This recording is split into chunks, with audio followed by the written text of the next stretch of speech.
Good night. My name is Everardo Garza, and this is my submission of the evidence tree for contemporary world. First, we're going to talk about globalization.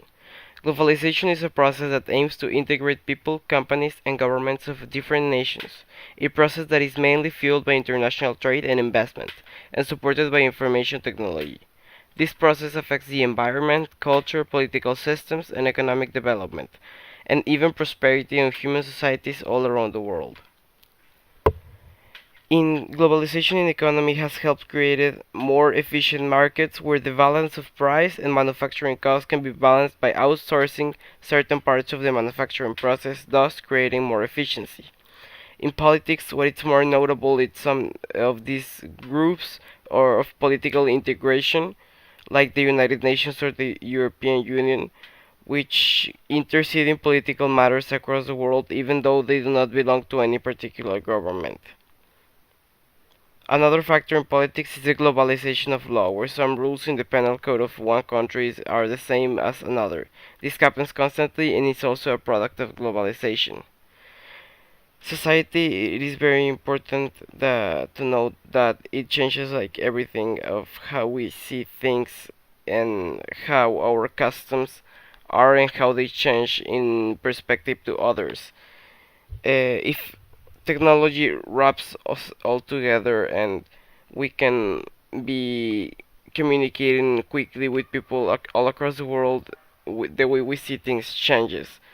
So maybe the way we do things also changes. So that's something that it's very interesting that changes in society, and that it's also a product of globalization. Now, to describe how positively and negatively globalization influences the world in relation to developed and developing countries. Globalization is bad for developing countries because of the growth of international trade is exacerbating income inequalities, both between and within industrialized and less industrialized nations. Global commerce is increasingly dominated by transnational corporations, which seek to maximize profits without regard for the development needs for individual countries or the local populations. Protectionist policies in industrialized countries prevent many producers in the third world from accessing export markets. The volume and volatility of capital flows increases the risks of banking and currency crisis, especially in countries with weak financial situations. Competition among developing countries to attract foreign investment leads to a race to the bottom in which countries dangerously lower environmental standards. Cultural uniqueness is lost in favor of the homogenization and a universal culture that draws heavily from American culture. This leads to more and more capital flows, technology, human capital, cheaper imports, and larger export markets. But something good is that it allows businesses in less industrialized countries to become part of international production networks and supply chains that are mainly conduits of trade. Basically, it connects us all together, so it's good, but it's not really that good when all big corporations come to countries that are not really developed and try to exploit the laws to get more profit and damage the environment or the culture of the country that they came to. Now we're going to talk about trade. First, trade refers to selling goods and services for money or money's worth. There are different types of trade. International trade, which is divided into two types of trade. Wholesale trade, which involves buying in large quantities from producers or manufacturers and selling in lots to retailers for sale to consumers. The wholesaler is linked between manufacturer and retailer. A wholesaler occupies prominent positions since manufacturers as well as retailers both are dependent upon him. Wholesaler acts as an intermediary between producers and retailers. And retail trade, which involves buying in smaller lots from the wholesalers and selling in very small quantities to the consumers for personal use. Then there is external trade, which is divided into three types. Export trade, when a trader from a home country sells his goods to a trader located in another country. Import trade, when a trader in a home country obtains or purchases goods from a trader located in another country. And entreport trade, when goods are imported from one country and are re-exported after doing some processing. It is called entreport trade. In brief, it can also be called a re-export or process import goods. This allows the principle known as interdependence to happen.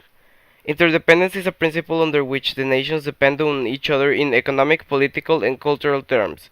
Because of this, when a nation is afflicted in an economic crisis, it is very probable that the said problem is represented by its commercial allies, and consequently the rest of the world economies.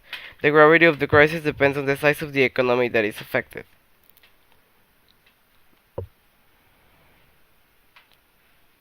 Now, we're going to talk about the World Trade Organization. And there are some important questions. What is the World Trade Organization, or WTO? What are its objectives? How are the rules established? When was it integrated? And how many countries make it up? There are numbers of ways of looking at the World Trade Organization. It is an organization for trade opening. It is a forum for governments to negotiate trade agreements. It is a place for them to settle trade disputes. It operates a system for trade rules. Essentially, the World Trade Organization is a place where member governments try to sort out the trade problems they face with each other. The World Trade Organization is run by its member governments. All major decisions are made by its membership as a whole, either by ministers, who usually meet up at least once every 2 years, or their ambassadors or delegates, who meet regularly in Geneva. The World Trade Organization officially commenced on January 1st, 1995, under the Marrakech Agreement, signed by 123 nations on 15th of April 1994, replacing the General Agreement on Tariffs and Trade, which commenced in 1948. The World Trade Organization deals with regulation of trade between participating countries by providing a framework for negotiating trade agreements when a dispute resolution process aimed at enforcing participants' adherence to World Trade Organization agreements, which are signed by the representatives of member governments and ratified by their parliaments. Most of the issues that the World Trade Organization focuses on derive from previous trade negotiations, especially from the Uruguay round. Now, there are a lot of countries that make up the World Trade Organization, from Afghanistan to Lesotho, Liberia, Liechtenstein, Lithuania. There are a lot of countries. There are more than 123, so I am not going to list them all. But there are a lot of interesting countries like Trinidad and Tobago, Tunisia, Turkey, Uganda, Ukraine, Yemen, Venezuela. Very there the list is actually quite large. Now I'm going to talk about the digital revolution. This is something that has marked our era. In this century, we have been able to see a lot of technological advances. The development of the computer has made easier the process of connecting people all around the world.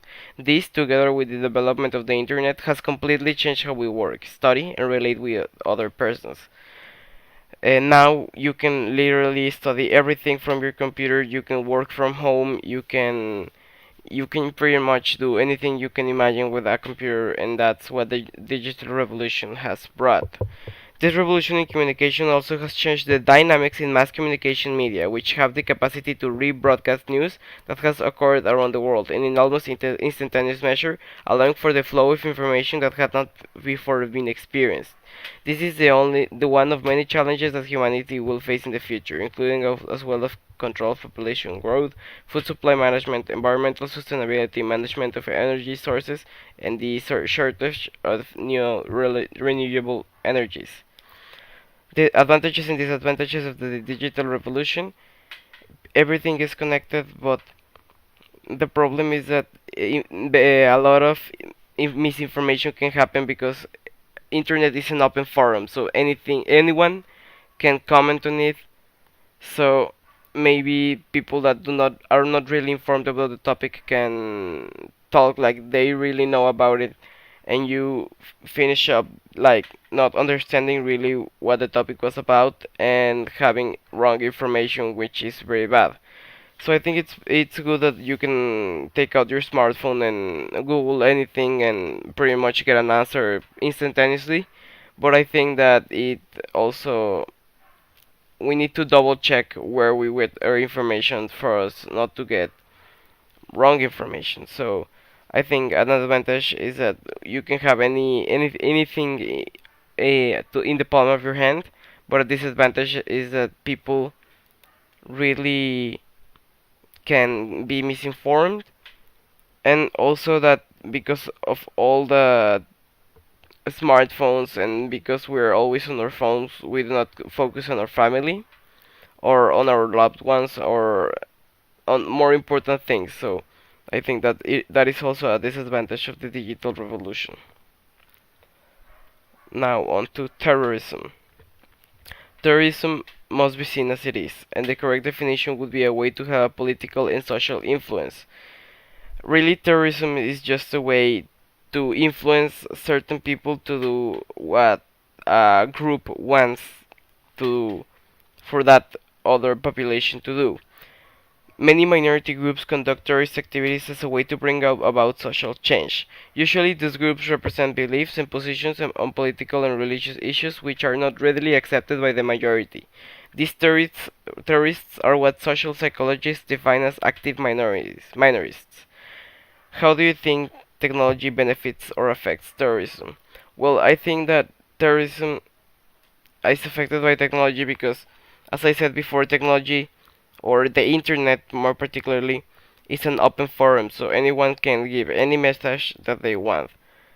So it opens a channel for terrorists to spread their hate message and for more people to get it, like their videos where they are doing threats or beheading people or those kinds of things that are pretty bad and pretty intense actually.